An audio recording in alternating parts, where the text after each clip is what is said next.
ರುದ್ರನ ಮಗಳು ಹಿಡಿಕೊಂಡು ಇವತ್ತು 3 ದಿನ ಆಯ್ತು. ಯಾಕ್ರಿ ಹಗಲು ರಾತ್ರಿ ನನಗೆ ಈ ರೀತಿ ಕುಳಿತುಕೊಂಡ್ರೆ ರುದ್ರನ ಮಗಳು ಮತ್ತೆ ಬರ್ತಾಳೇನ್ರಿ? ಯಾಕ್ರಿ ಯಾಕ್ರಿ ಹೀಗೆ ಮಾಡ್ತಿದ್ದೀರಾ? ನೋಡಿ, ನೀವು ನಿಮ್ಮ ಮಗನ ಬಗ್ಗೆ ವಿಚಾರ ಮಾಡ್ತಿದ್ದೀರೇನು? ಅವನ ಬಗ್ಗೆ ವಿಚಾರ ಮಾಡಬೇಡ್ರಿ. ಅವನಿಗೊಂದು ಮದುವೆ ಮಾಡಿಸಿ ಊರು ಬಿಟ್ಟು ಬಹು ದೂರ ಕಳಿಸ್ಕೊಡೋಣ. ಅವನ ಮುಖ ನೋಡೋದು ಬೇಡ. ನೀವು ಮಾತ್ರ ನನ್ನ ಜೊತೆಗೆ ಮಾತಾಡಿ. 3 ದಿನ ಆಯ್ತು, ಊಟನೂ ಮಾಡಲಿಲ್ಲ. ಸ್ವಲ್ಪ ಹಾಲಾದ್ರೂ ಕುಡೀರಿ. ದುರ್ವಾದೇವಿ, ನಮ್ಮ ಮಗ ಮಾಡಿದ ಮಾನಹೀನ ಕೃತಿಗೆ ಈ ಮನೆತನದ ಮಾನವೇ ಮಣ್ಣಾಗಿ ಹೋಗುವ ಪ್ರಸಂಗ ಬಂದಿತ್ತು ನಮ್ಮ ಪಾಲಿ. ಪ್ರಾಣಕ್ಕಿಂತ ಹೆಚ್ಚಾಗಿ ಪ್ರೀತಿ ಮಾಡಿದ ತನ್ನ ಮಗಳ ಪ್ರಾಣವನ್ನೇ ಬಲಿಕೊಟ್ಟು ಈ ಮನೆತನದ ಮಾನ ಉಳಿಸಿದ ಪುಣ್ಯವಂತನ ಋಣ ನಾವು ಯಾವತ್ತೂ ಮರಿಬಾರ್ದು. ಮಾದೇವಿ, ಮಗನೆಂಬ ಮಮಕಾರದ ಕಿಚ್ಚಿನಲ್ಲಿ ಬಿದ್ದು ಹುಚ್ಚುತನದ ಆವೇಶದಲ್ಲಿ ನಿನ್ನ ಮಗನಿಗೆ ಶಿಕ್ಷೆ ಯಾವತ್ತೂ ತಪ್ಪಿಲ್ಲ. ಅದಕ್ಕಾಗಿ ಈ ನ್ಯಾಯದ ಗಂಬ ಇರುವ ಮನೆಯಲ್ಲಿ ನಿಂತು ನ್ಯಾಯವಂತನಾಗಿ ನಾನೊಂದು ನಿರ್ಧಾರ ತೆಗೆದುಕೊಂಡಿದ್ದೇನೆ ನನ್ನ ಮನದಲ್ಲಿ. ಮಗ ಮಾಡಿದ ಮಾನವೀನ ಕೃತ್ಯಕ್ಕೆ ನೀವು ಮಾಡಿರುವ ನಿರ್ಧಾರವಾದ್ರೂ ಯಾವುದು? ನೋಡು ಮಾದೇವಿ, ದಾರ್ಜೆಲ್ಲ ಹೇಳ್ತೀನಿ. ನನ್ನ ಮಾತು ಕೇಳಬೇಕಾದ್ರೆ ಕೇವಲ ನನ್ನ ಮಾತಿಗೆ ಉತ್ತರ ಅಷ್ಟೇ ಕೊಡಬೇಕು, ಎದುರು ಮಾತನಾಡಬಾರ್ದು.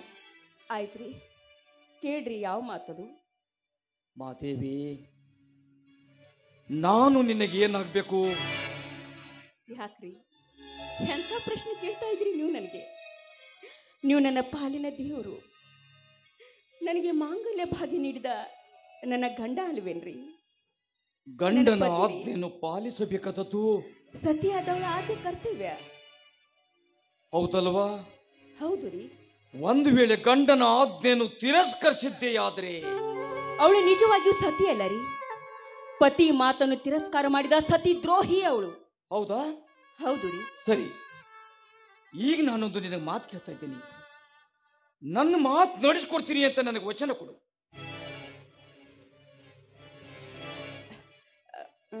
ನೋಡಿ, ಮಾತಿನ ಮರ್ಮ ಏನು ಅಂತ ತಿಳಿದುಕೊಳ್ಳದೆ ಅದೇಗೆ ನಾನು ನಿಮಗೆ ಮಾತು ಕೊಡ್ಲಿ? ವಿಷಯ ಏನು ಅಂತ ಹೇಳಿ ಮಾತು ಕೊಡ್ತೀನಿ. ಯಾಕೆ ಮಾದೇವಿ, ಇದೀಗ ನಿನ್ನ ಬಾಯಿಂದ ಹೇಳಿರ್ವಿ ಗಂಡನ ಆಜ್ಞೆ ಪಾಲಿಸಬೇಕಾದದ್ದು ಸತ್ಯವಾದ ಧರ್ಮ ಅಂತ ಅಂದಾಗ ನೀನು ನನ್ನ ಮಾತಿನ ಅಂತರಂಗ ತಿಳಿದುಕೊಳ್ಳುವ ಅವಶ್ಯಕತೆ ಇಲ್ಲ. ಗಂಡ ಬೇಕಿದ್ರೆ ನನ್ನ ಮಾತು ತೋರಿಸ್ಕೊಡು, ಇಲ್ಲ ಬೇಟ್ ಬಿಡು.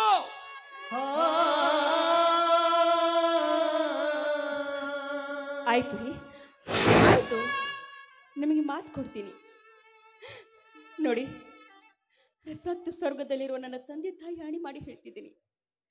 ನನಗೆ ಬಾಳು ನೀಡಿದ ನನ್ನ ದೇವರು ನೀವು. ನಿಮ್ಮ ಮೇಲೆ ಹಾನಿ ಮಾಡಿ ಹೇಳ್ತೀನಿ. ನಿಮ್ಮ ಮಾತಿನಂತೆ ನಡ್ಕೊಳ್ತೀನಿ. ತೆಗೆದುಕೊಳ್ಳಿ ವಚನ.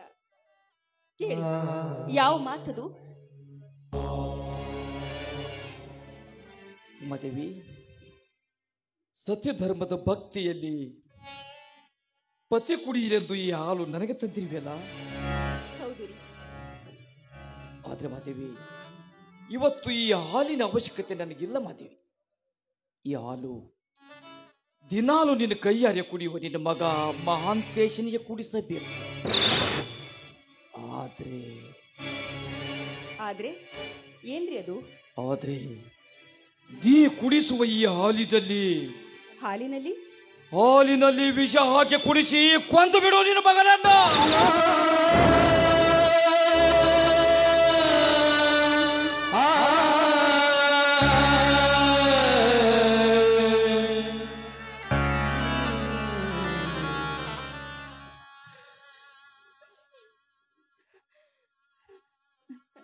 ಏನ್ ಹೇಳಿದ್ರಿ ನೀವು? ಏನ್ ಹೇಳಿದ್ರಿ?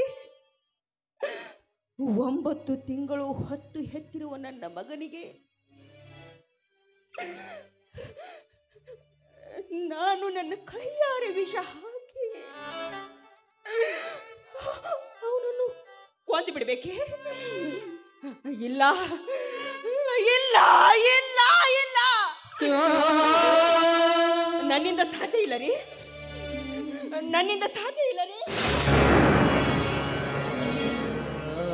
ಹೌದು ಮಾದೇವಿ, ಹೌದು. ನೀನು 9 ತಿಂಗಳ ಹೊತ್ತು ಎದೆ ಹಾಲು ಕುಡಿಸಿ ಬೆಳೆಸಿ ತುತ್ತು ಮಾಡಿ ಉಣಿಸಿದ ನಿನ್ನ ಕರಳಿನ ಕೊರಗು ನನಗೂ ಚೆನ್ನಾಗಿ ಗೊತ್ತು. ಆದ್ರೆ ಏನ್ ಮಾಡುದು, ವಿಧಿ ವಿಲಾಸದಲ್ಲಿ ಹೆತ್ತ ಮಗನನ್ನೇ ಬಲಿ ತೆಗೆದುಕೊಳ್ಬೇಕೆಂಬ ಕರ್ಮ ಹೆತ್ತವರ ಹಣೆಯಲ್ಲಿ ಆ ಬ್ರಹ್ಮ ಬರ್ದಿರುವಾಗ ಅದನ್ನು ಯಾರಿಂದ ತಪ್ಪಿಸಲು ಸಾಧ್ಯವಿಲ್ಲ. ಮಾದೇವಿ, ಮಗನೆಂಬ ಮಮಕಾರ ಸುಟ್ಟು ಹಾಕು. ಈ ಮನೆತನದ ಮಾನ ಉಳಿಸಲು ಮುಂದಾಗು. ಯಾಕಂದ್ರೆ ಹೆತ್ತ ಮಕ್ಕಳ ಪ್ರಾಣಕ್ಕಿಂತ ಈ ಮನೆತನ ಮಾನ ಪ್ರಾಮುಖ್ಯವಾದದ್ದು. ಅದು ನಿಜವಾದ ಮಾನವತ್ತ ಮನೆತ ಲಕ್ಷಣ. ನಿನ್ನ ಮಗನ ಪ್ರಾಣಕ್ಕಾಗಿ, ಈ ಮನೆತನದ ಮಾನಕ್ಕಾಗಿ ನಿನ್ನ ಮಗನ ಪ್ರಾಣ ಬಲಿ ಕೊಡಲೇಬೇಕು ಮಾದೇವಿ.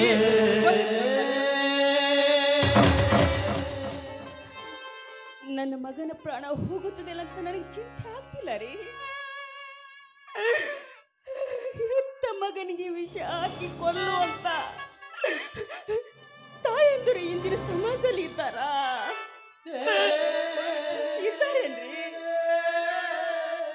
ಯಾಕಿಲ್ಲ. ದೈವ ಪರೀಕ್ಷಿಸಲು ನಿಂತಾಗ ಆ ಭಕ್ತ ಸಿರಿಯಾಳನ ಹೆಂಡತಿ ತನ್ನ ಗಂಡನ ಮಾತಿಗಾಗಿ ಮಗನ ಪ್ರಾಣ ತೆಗೆದುಕೊಳ್ಳಿಲ್ಲವೇ? ಬಾಲಚಂದ್ರನ ಹೆಂಡತಿ ಅನಸೂಯ, ಅವಳು ಸಹಿತ ತನ್ನ ಗಂಡನ ಮಾತಿಗಾಗಿ ಮಗನ ಪ್ರಾಣ ತೆಗೆದುಕೊಳ್ಳಿಲ್ಲವೇ? ಹಾಗೆ ಇಂದು ನನ್ನ ಮರಿತಂತ ಮಹಾನ ಮಣ್ಣುಪಾಲಾಗಿ ಬಾಡಲು ಬುದ್ಧಾದ ನಿನ್ನ ಮಗನ ಪ್ರಾಣ ನೀ ಬಲಿ ತೆಗೆದುಕೊಳ್ಳಲೇಬೇಕು. ನೋಡಬಾರ್ದೇವಿ, ನನಗೆ ಹೆಚ್ಚಿಗೆ ಮಾತನಾಡುವ ಅವಶ್ಯಕತೆ ಇಲ್ಲ. ಈಗ ಒಂದೇ ಒಂದು ಮಾತು ಬೇಕು ಮಾದೇವಿ. ಯಾವ್ದ್ರಿ ಆ ಮಾತು? ನಿನಗೆ ಮಗ ಬೇಕು ಅಥವಾ ಮಾಂಗಲ್ಯ ಬೇಕು? ಹೇಳ ಮಾದೇವಿ. ಮಗ ಬೇಕಿದ್ರೆ ಮಗನ ಉಳಿಸ್ಕೋ, ಮಾಂಗಲ್ಯ ಬೇಕಿದ್ರೆ ನನ್ನ ಮಾತು ಕೇಳು. ಹೇಳು, ನಿನಗೆ ಮಗ ಬೇಕು ಇಲ್ಲ ಮಾಂಗಲ್ಯ ಬೇಕು?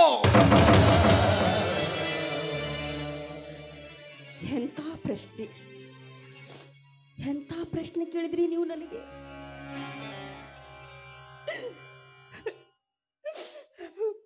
ಮಗ ಮಾಂಗಲ್ಯ ನನ್ನ 2 ಕಣ್ಣುಗಳಿದ್ದ ಹಾಗೆ.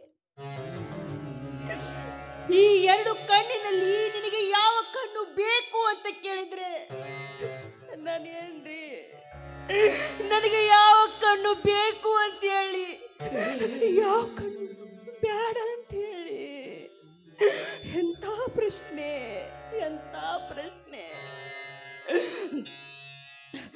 ಆದ್ರೂ ಸತಿ ಧರ್ಮನ ಪಾಲನೆ ಮಾಡ್ಬೇಕಲ್ಲ.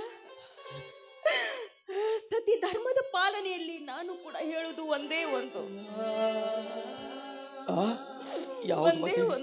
ಯಾವ ಮಾದೇವಿ? ಮಗ ಹೋದರೂ ಮಾಂಗಲ್ಯ ಬೇಕು ಅಂತ. ಮಗ ಹೋದರೂ ಮಾಂಗಲ್ಯ ಬೇಕು ಅಂತ. ಮಗ ಹೋದರೂ ಮಾಂಗಲ್ಯ ಬೇಕು ಅಂತ. ಇದೇ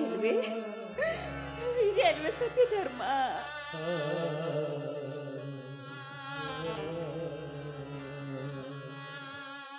ಮಾದೇವಿ, ಒಳ್ಳೆ ಮಾತನ್ನೇ ಮಾತಾಡಿದೆ ಮಾದೇವಿ.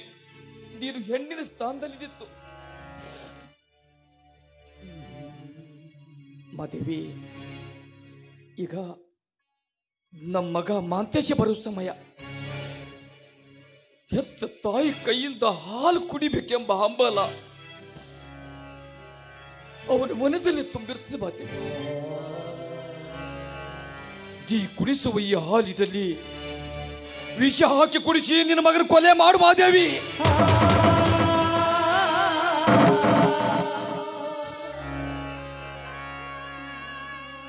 ಮಾದೇವಿ, ಇಂದು ಸಾಯಂಕಾಲದೊಳಗಾಗಿ ನಿನ್ನ ಮಗನ ಕೊಲೆ ನೀ ಮಾಡದೆ ಹೋದ್ರೆ ದಿಂದ ಕೊರಳಿಗೆ ತಾಳಿ ಕಟ್ಟಿದ ಈ ನಿನ್ನ ಗಂಡ ಇಂದು ರಾತ್ರಿ ಆತ್ಮಹತ್ಯೆ ಮಾಡಿಕೊಂಡು ಸಾಯ್ತಾನೆ.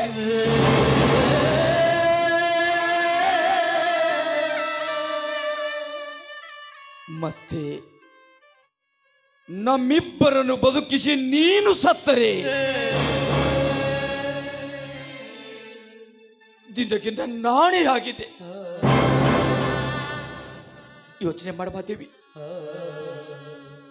ಇದರಲ್ಲಿ ಯಾರನ್ನ ಕಳ್ಕೋಬೇಕು, ಯಾರನ್ನು ಪಡ್ಕೋಬೇಕು ಅಂತ. ಬರ್ತೀನಿ.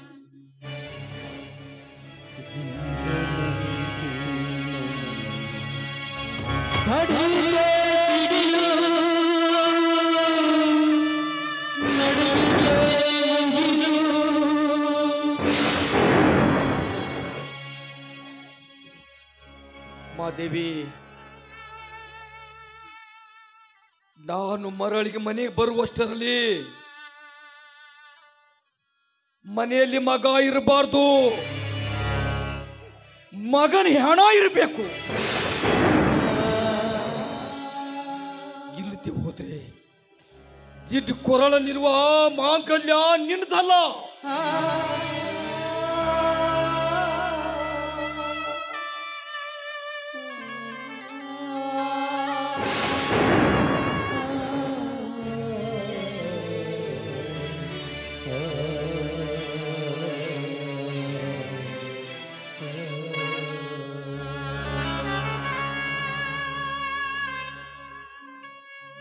ಎದೆಗೆ ಸಿಡಿಲು ಬಡಿದೆ,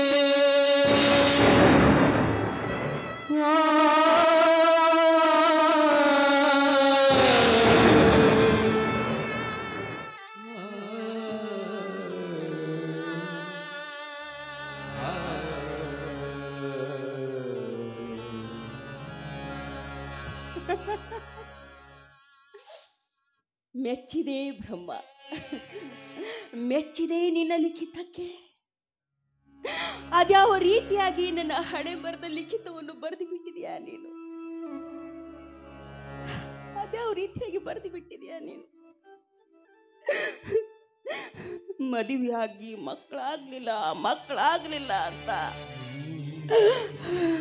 3 ವರ್ಷ ಅದೆಷ್ಟು ಕಷ್ಟಪಟ್ಟೆ ನಾನು.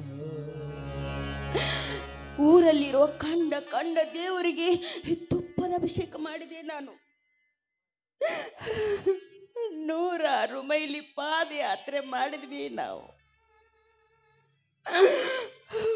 9 ತಿಂಗಳು ಒಪ್ಪತ್ತು ಊಟ ಮಾಡಿದೆ ನಾನು.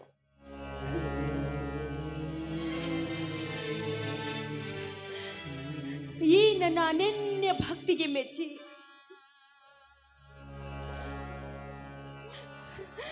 ಈ ನನ್ನ ಬರಿದಾದ ಉಡಿಯನ್ನು ಮಗನೆಂಬ ಮಾಂಸದ ಮುದ್ದೆಯಿಂದ ತುಂಬಿಬಿಟ್ಟೆ ನೀನು.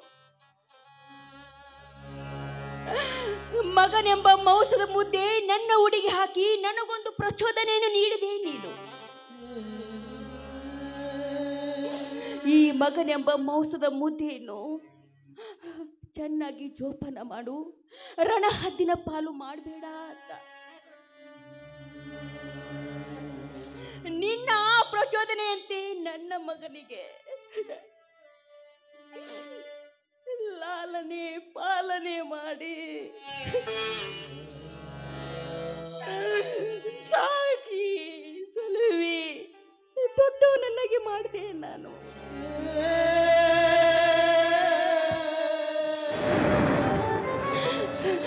ಆದ್ರೆ ಇವತ್ತು ಏನ್ ಮಾಡ್ದೆ ನೀನು? ಏನ್ ಮಾಡ್ದೆ? ನಾನು ಹೆತ್ತಿರುವ ಆ ನನ್ನ ಮಗನೆಂಬ ಮಾಂಸದ ಮುದ್ದೆಯನ್ನು ಕಿತ್ತು ತಿನ್ನುವ ರಣಹದ್ದಾನಾಗಿ ನನ್ನನ್ನೇ ನಿಲ್ಲಿಸಿಬಿಟ್ಯಾ ನೀನು? ನನ್ನನ್ನೇ ನಿಲ್ಲಿಸಿಬಿಟ್ಯಾ? ಯಾಕೆ?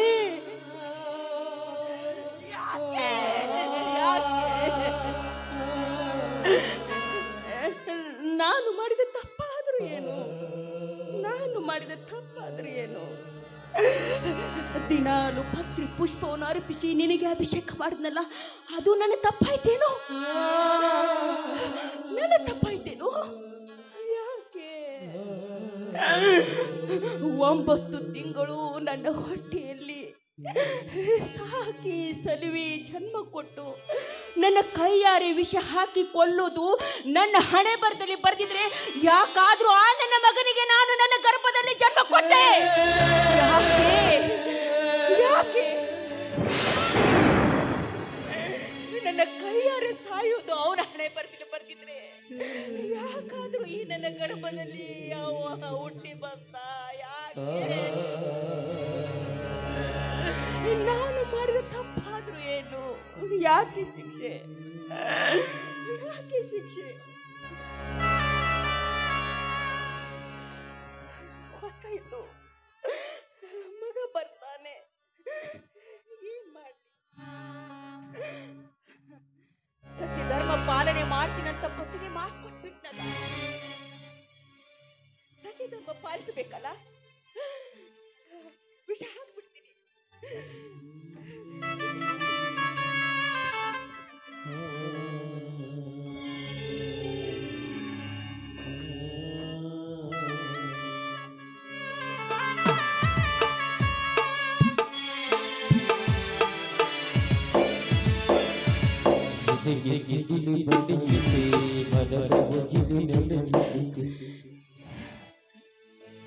ವಿಷ ಹಾಕ್ಬಿಟ್ಟೆ ದೇವರೇ.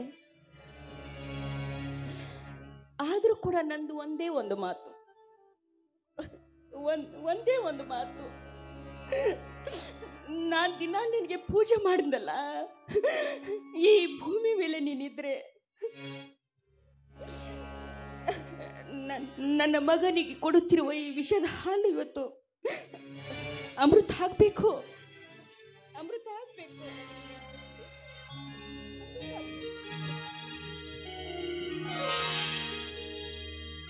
ಏನಮ್ಮ, ಮಗ ಮನೆಗೆ ಬರುವಷ್ಟರಲ್ಲಿ ಮನೆ ಬಾಗಿಲಲ್ಲಿ ಅಂಗೈಯಲ್ಲಿ ಹಾಲಿನ ಗ್ಲಾಸ್ ಹಿಡಿದುಕೊಂಡೇ ನಿಂತಿರುವಲ್ಲ ತಾಯಿ. ಎಷ್ಟಮ್ಮ ಈ ನಿನ್ನ ಮಗನ ಮೇಲೆ ಪ್ರೀತಿ ವಾತ್ಸಲ್ಯ. ಯವಾ ಬೇ ಯವಾ, ನಾನು ಎಷ್ಟೋ ತಾಯಿಯಂದ್ರೆ ನೋಡಿದ್ದೀನಿ, ನಿನ್ನಂಥ ತಾಯಿ ಕರಳು ನಾ ಎಲ್ಲಿ ಕಂಡಿಲ್ವೇವಾ, ನಾ ಎಲ್ಲಿ ಕಂಡಿಲ್ಲ. ಹೌದು ಹೌದು, ನೀ ಹೇಳೋ ಮಾತು ನಿಜವಿದೆಯೋ? ನನ್ನಂತ ತಾಯಿ ಜಗತ್ತಿನಲ್ಲಿ ಎಲ್ಲೂ ಇಲ್ವೋ? ಎಲ್ಲೂ ಇಲ್ಲ. ನನ್ನ ಹೊಟ್ಟೆಯಲ್ಲಿ ನೀನು ಹುಟ್ಟಿದ ನಿನ್ನ ಪುಣ್ಯವೋ ಇಲ್ಲ, ನಿನ್ನಂತ ಮಗನಿಗೆ ನಾ ಜನ್ಮ ಕೊಟ್ಟನಲ್ಲ, ನನ್ನ ಪುಣ್ಯ ನನಗೆ ಗೊತ್ತಿಲ್ಲ. ಎಲ್ಲ ಭಗವಂತನಿಗೆ ಗೊತ್ತಪ್ಪ, ಎಲ್ಲ ಭಗವಂತನಿಗೆ ಗೊತ್ತು.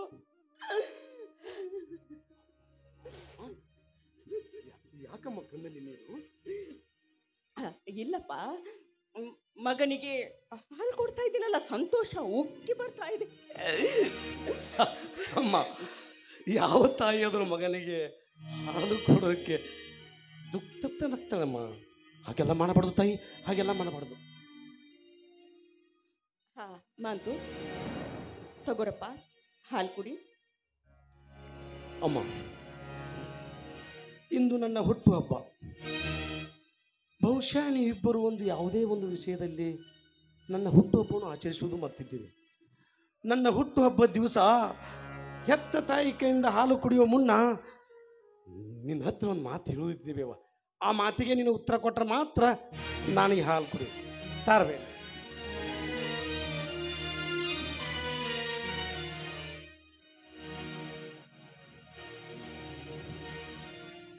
ಯಾವ್ದು ಹೇಳಪ್ಪ ಆ ಮಾತು? ಅಮ್ಮ, ಇಂದು ನಾನು ಹುಟ್ಟುಹಬ್ಬ. ನಾನು ಮಾಡಿದ ತಪ್ಪನ್ನು ಯಾವುದೇ ಮುಚ್ಚಿಡದೆ ನಿನ್ನ ಮುಂದೆ ಹೇಳ್ಬೇಕಂತ ಇವತ್ತು ನಿರ್ಧಾರ ಮಾಡಿಬಿಟ್ಟಿದ್ದೀನಿ ನೋಡ್ಬೇವ. ಯಾಕಂದ್ರೆ ಮಕ್ಕಳು ಮಾಡಿದ ತಪ್ಪನ್ನು ಯಾರೂ ಕ್ಷಮಿಸದಿದ್ದರೂ ಹೆತ್ತ ತಾಯಿ ಕ್ಷಮಿಸಲೆಂಬ ನಂಬಿಕೆ ನನ್ನಲ್ಲಿದೆ ತಾಯಿ. ಅದಕ್ಕಾಗಿ ನಾನೊಂದು ತಪ್ಪು ಮಾಡಿದ್ದು ನೋಡ್ಬೇ. ಆ ತಪ್ಪಿಗೆ ನೀನು ಕ್ಷಮೆ ಕೊಡ್ತೀನಿ ಅಂತ ನನಗೆ ಮಾತು ಕೊಡ್ಬೇಕು ನೋಡ್ಬೇವ ನೀನು. ನೋಡಪ್ಪ, ಯಾವ ತಪ್ಪು ಮಾಡಿದ್ಯಾ ಅದನ್ನ ಮೊದಲು ಹೇಳು. ಏನ್ ಮಾಡಿದ್ಯಾ? ಅಮ್ಮ, ಎಂದೂ ಮಾಡದ ತಪ್ಪನ್ನು ನಾನು ಮಾಡಿಬಿಟ್ಟಿದ್ದೀನಿ ಬೇವಾ. ಇನ್ನು ಮುಂದೆ ಅಂತ ತಪ್ಪನ್ನು ನಾನು ಮಾಡಲಾರೆ. ವಾ, ಈ ಮಾನವಂತರ ಮನೆಯ ಮಗನಾಗಿ, ಪುಣ್ಯವಂತರ ಎತ್ತ ತಂದೆ ತಾಯಿಯ ಕಂದನಾಗಿ ಮಾಡಬಾರ ತಪ್ಪನ್ನು ನಾನು ಮಾಡಿಬಿಟ್ಟಿದ್ದೇನೆ ದೇವ. ಅದೇನೆಂದ್ರೆ, ನಮ್ಮನ್ನೇ ನಂಬಿದ ಒಂದು ಬಡ ಕುಟುಂಬದ ಹೆಣ್ಣಿನ ಜೀವನವನ್ನು ಹಾಳು ಮಾಡಿಬಿಟ್ಟಿದ್ದೇನೆ ದೇವ, ಹಾಳು ಮಾಡಿಬಿಟ್ಟಿದ್ದೆ.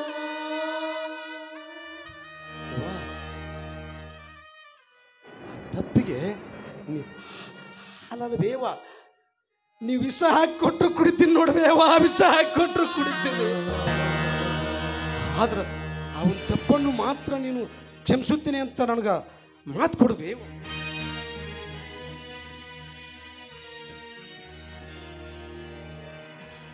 ನೋಡಪ್ಪ, ನೀನು ತಪ್ಪು ಮಾಡಿದೆಯಲ್ಲ, ನಾನು ಕ್ಷಮಿಸ್ತೀನಿ ನಿಜ. ಆದ್ರೆ ದೊಡ್ಡವರ ಮಾತು ಸಣ್ಣವರು ಕೇಳಬೇಕು, ಹೌದು ತಾನೆ? ಮೊದಲು ಹಾಲು ಕುಡಿ, ಆಮೇಲೆ ನಾನು ನಿನಗೆ ಕ್ಷಮಿಸ್ತೀನಿ. ಹಾಗಾದರೆ ಈ ಮಾತು ಸತ್ಯವೇ? ಸತ್ಯವಾಗಿ ಹೇಳ್ತಾ ಇದ್ದೀನಪ್ಪ. ಹಾಗಾದರೆ ಮೊದಲು ಹೆತ್ತವಳ ಆಸೆ ಗೆಲ್ಲಲಿ, ತೆಗೆದುಕೊಂಡು ಬಾಬೇವ ಅಲ್ಲ. ವಿಷ್ಣು ಶಿವಾಯ ಹಾಲು ಕುಡಿದರು, ಅಮ್ಮ ನೀನೇ ದೈವ ಕಾದು ಮುಗಿದರು,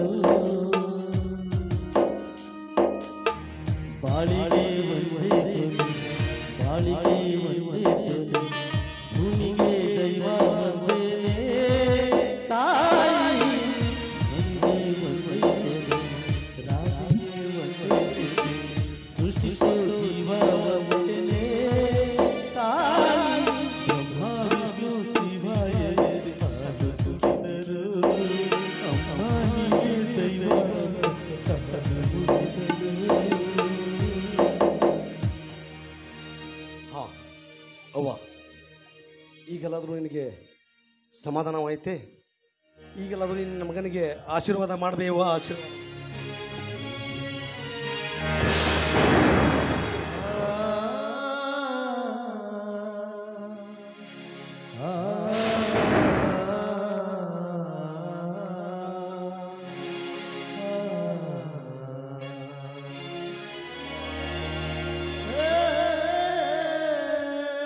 ಮುಕ್ಕೋಟಿ ದೇವರು ತಾಯಿ ಪಾದವಿರುವರು, ಕೈ ಮುಗಿದು ಬೇಡಯ್ಯ ನೀನು ಅವ್ವ.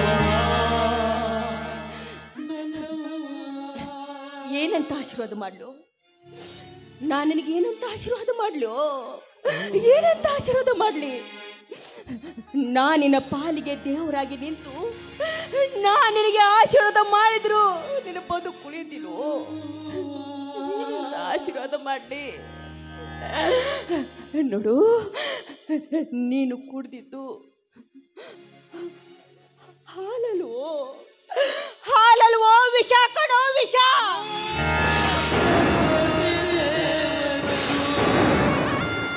ತಾಯಿ ಪಾದವಿರುವರು, ಕೈ ಮುಗಿದು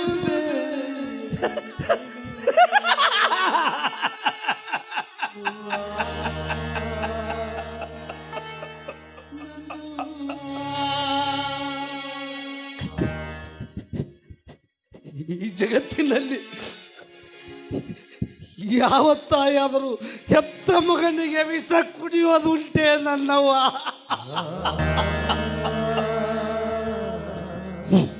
ಈ ಮಾತನ್ನು ಹೆತ್ತವಳಾಗಿ ಹಡದವಳಾಗಿ ನೀನು ಹೇಳ್ತೀಯ?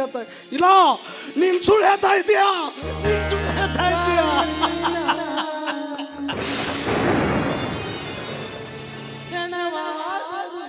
ಇಲ್ಲೋ, ನಿಜಾನೇ ಹೇಳ್ತಾ ಇದ್ದೀನೋ, ನಿಜಾನೇ ಹೇಳ್ತಾ ಇದ್ದೀನಿ.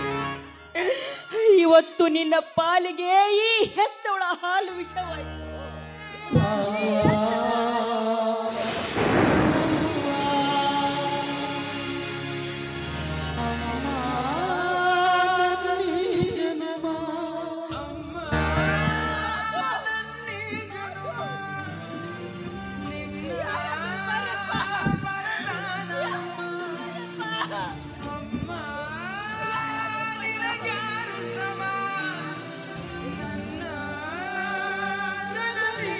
ಅಮ್ಮ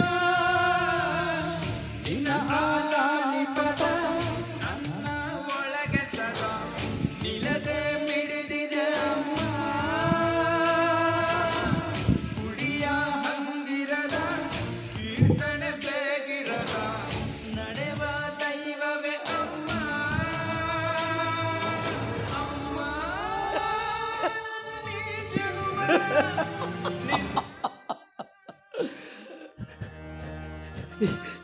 ಈ ಜಗತ್ತಿನಲ್ಲಿ ಮಗನಿಗೆ ಹೆತ್ತ ಮಗನಿಗೆ ವಿಷ ಕೊಡುವ ತಾಯಿ ನಾನೊಬ್ಬನೇ ಪಡೆದುಕೊಂಡು ಬಂದಂತಾಯ್ತು ತಾಯಿ.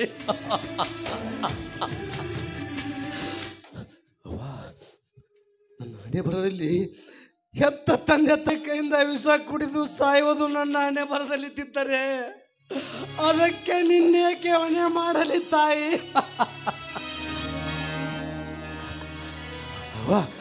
ನಾನು ವಿಷ ಕುಡಿದು ಸಾಯ್ತು ನನ್ನ ತ್ರಾಸಾಗಿಲ್ಲ ಬೇವ ಬೇವ. ಇಂಥ ಶ್ರೇಷ್ಠ ತಂದೆ ತಾಯಿಯ ಹೊಟ್ಟೆಯಲ್ಲಿ ಹುಟ್ಟಿ ಇಂಥ ಕೆಟ್ಟ ಕೆಲಸ ಮಾಡಿದಂತ ನನ್ನ ಮನಸ್ಸು ಬರ್ಗಾಕತ್ತೈತ್ ಬೇವ.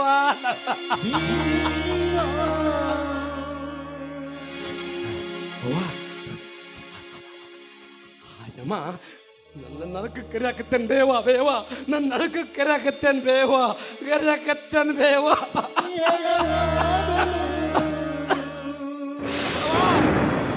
ನಾನು ಬದುಕಬೇಕು, ನಾನು ಬದುಕಬೇಕು, ನನ್ನ ತಂದೆ ಥರ ನಾನು ನ್ಯಾಯ ಹೇಳಬೇಕು, ಬದುಕಬೇಕು.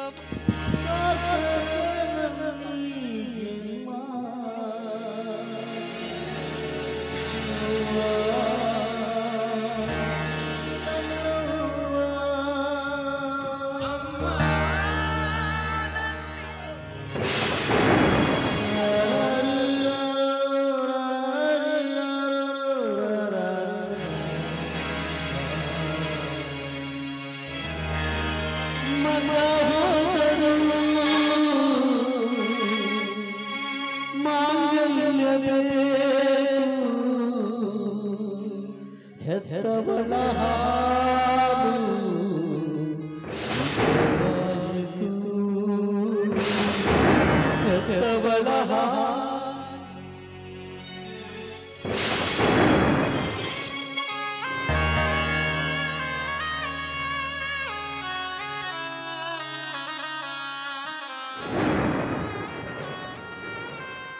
ಮಾದೇವಿ,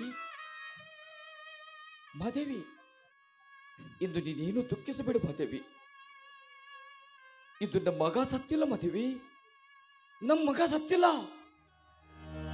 ನಮ್ಮ ಮನೆತನದ ನಂದ ದೀಪ ಆರಿ ಹೋಯ್ತು. ಇದಕ್ಕೆ ಕಾರಣ ಈ ಮಾನವಂತರ ಮನೆತನ. ಮಾತಾಡು ಮಾದೇವಿ, ಮಾತಾಡು. ನಾನಿಷ್ಟೊಂದು ಮಾತನಾಡುವಾಗ ನೀನೇಕೆ ಮೌನವಾಗಿದ್ಯಾ ಮಾದೇವಿ?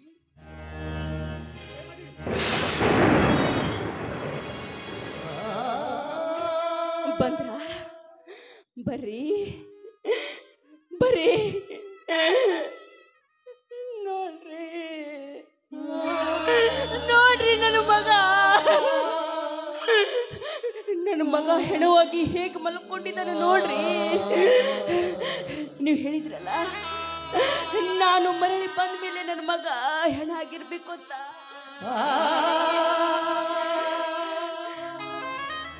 ಈಗಲಾದ್ರೂ ಸಂತೋಷವಾಯ್ತೇನು? ಈಗಲಾದ್ರೂ ತೃಪ್ತಿ ಆಯ್ತೇನು? ಮಾದೇವಿ, ಮಾತು ಮುಂದುವರಿಸಬೇಡ, ಮಾತು ಮುಂದುವರಿಸಬೇಡ. ಈ ವಿಷಯ ಹೊರ ಜನರಿಗೆ ಗೊತ್ತಾದ್ರ ಜನ ಬಂದು ಮನೆ ಸೇರ್ತಾರೆ. ಅದಕ್ಕಾಗಿ ಜನ ಬರೋದ್ರೊಳಗಾಗಿ ನಾವಿಬ್ಬರೇ ನಮ್ಮ ಮಗನ ಶವ ಸಂಸ್ಕಾರ ಮುಚ್ಚಿ ಹಾಕ್ಬಿಡೋಣ. ನಮ್ಮ ಮಗ ಸತ್ಯ ವಿಷಯ ಯಾರಿಗೂ ಗೊತ್ತಾಗಬಾರ್ದು. ಹಾ ಮಾದೇವಿ, ಈಗಲೇ ನಿನ್ನ ಮಗನ ಹತ್ರ ನಿಲ್ಲು. ನಾನು ಹೋಗಿ ಶವ ಸಂಸ್ಕಾರ ಸಿದ್ಧತೆ ಮಾಡ್ಬರ್ತೀನಿ.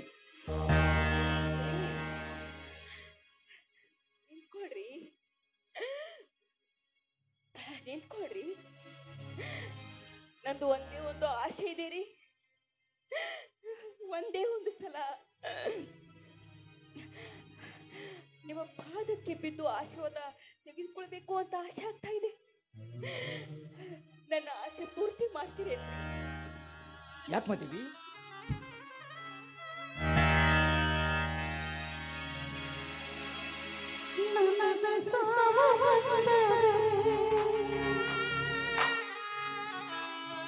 ಯಾಕೆ ಮಾದೇವಿ ಇವತ್ತೇಕೋ ಮನ ಬಂದಂತೆ ಮಾತಾಡ್ತಾ ಇದೆಯಲ್ಲ?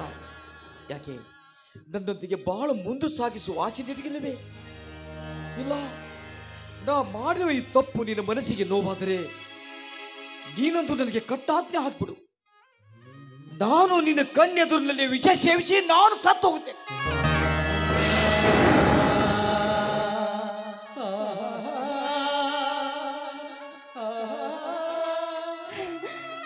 ಬ್ಯಾಡ್ರಿ ಬ್ಯಾಡ್ರಿ, ಅಂತ ತಪ್ಪು ಮಾತಾಡ್ಬೇಡ್ರಿ, ನೀವು ಮಾತಾಡ್ಬೇಡ್ರಿ.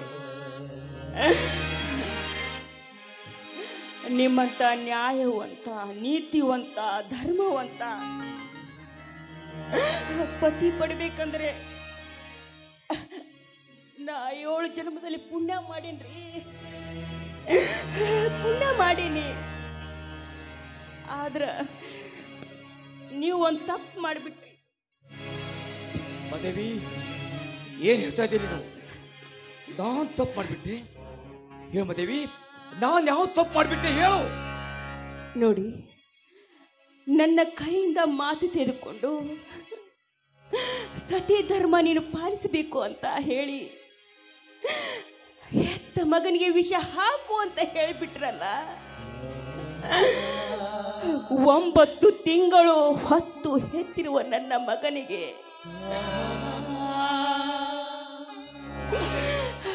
ಈ ನನ್ನ ಕೈಯಾರೆ ವಿಷ ಹಾಕುವಾಗ ಈ ನನ್ನ ಹೆತ್ತ ಕರಳಿಗೆ ಅದೆಷ್ಟು ಸಂಕಟ ಆಗಿದೆ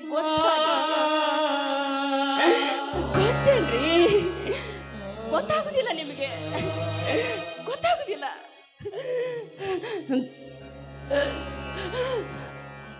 ಆದರೂ ನೀವು ವ್ಯಥೆ ಮಾಡ್ಕೋಬೇಡಿ, ವ್ಯಥೆ ಮಾಡ್ಕೋಬೇಡಿ.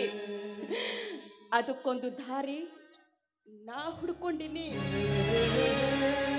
ಏನ್ ಮಾದೇವಿ, ನೀನು ಹುಡುಕೊಂಡು ದಾರಿ ಯಾವುದು?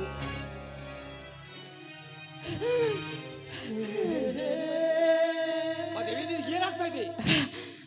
ಏನೂ ಇಲ್ಲ ರೀ, ನನ್ನ ಮಗನಿಗೆ ವಿಷ ಹಾಕೋದಕ್ಕಿಂತ ಮುಂಚೆ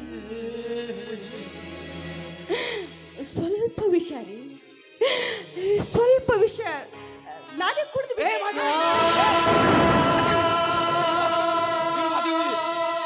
ಏನು ಆಗೋದು ಬಿಡಲ್ಲ.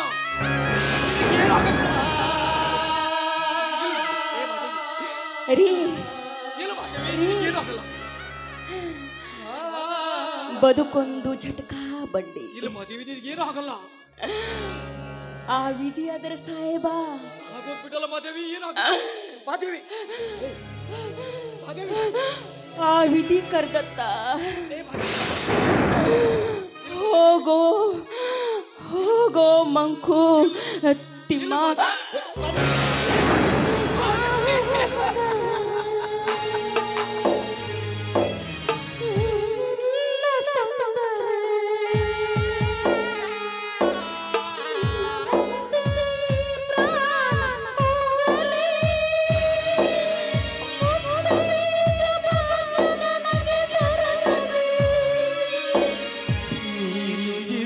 ಜನ್ಮ ನನಗೆ ಬೇಕು ಬ್ರಹ್ಮ